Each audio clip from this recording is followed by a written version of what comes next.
Hey guys, Medicare Jeff here with a Medicare Buzz update.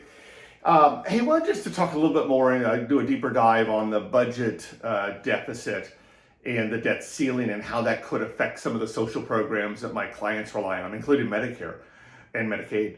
Of course, we passed the debt ceiling back in January 19th it was. And beyond that, we're working on we're always working on borrowed funds, especially paying partial payments and those sorts of things.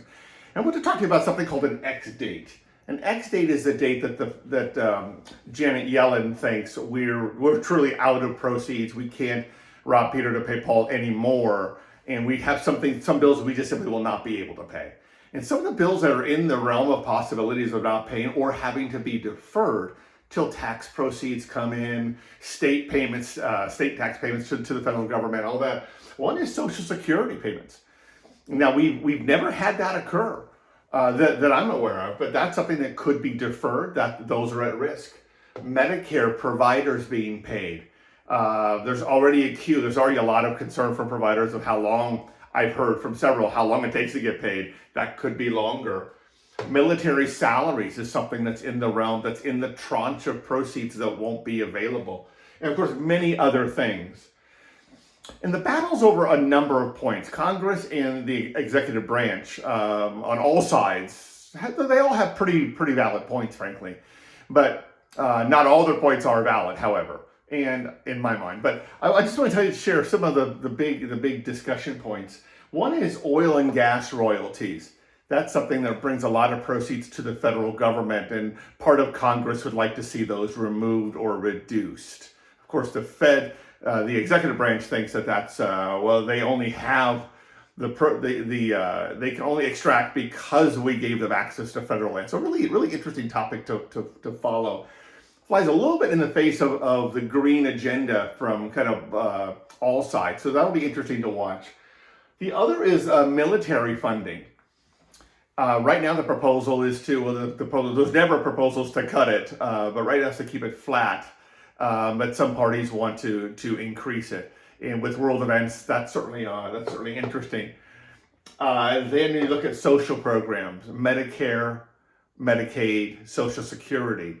And it's pretty interesting. When you look at the number of people who are on the different social programs, it consumes about 75% of the federal budget. And what's not in that 75% is military, roads, buildings, lots of things. So, of course, that's why we deficit spend. It's spend 1.5 times what we bring in. But so it's interesting, but some people really know how many people are on these programs. So when you look at Medicare, for instance, Medicare has about, ballpark, 65 million people on it. Most have aged in. They've turned their respective age of 64, and that's presently 65 to age into Medicare. And for that, there's about 10 million of the 65 million that have unique or special needs that qualify them for Medicare. And Medicare is expensive. It costs the federal government, quite a bit. I won't state how much because people will argue that amount, but it's well over $1,000 per month per recipient of Medicare, irrespective of the type of program. When you look at Medicaid, there's even more people. So some people on Medicaid and Medicare. So there's a little double counting here. But when you think through, do you have any idea how many people are on Medicaid in the U.S.? So think through the numbers. So there's 360 million people, call it. And I'm rounding up a little bit. But in this case, there's over 90 million people who get a subsidy from the government under the auspices of Medicaid. Many legitimate, authentic health conditions and unfortunate scenarios. I see a lot from being in the industry, and specifically the Medicare industry with an older population. But so glad we have those social programs for many people. But so that's another sticking point is the social programs. Part of Congress wants those to have more rigid standards to use those programs. Probably not a bad idea on some fronts. But so watch the debate. If you'd like to get an email or up to dates, again with my Medicare slant to much of this, a social program slant, you can reach out. You can follow me on Medicare Buzz on YouTube, or on Medicare Jeff on YouTube as well.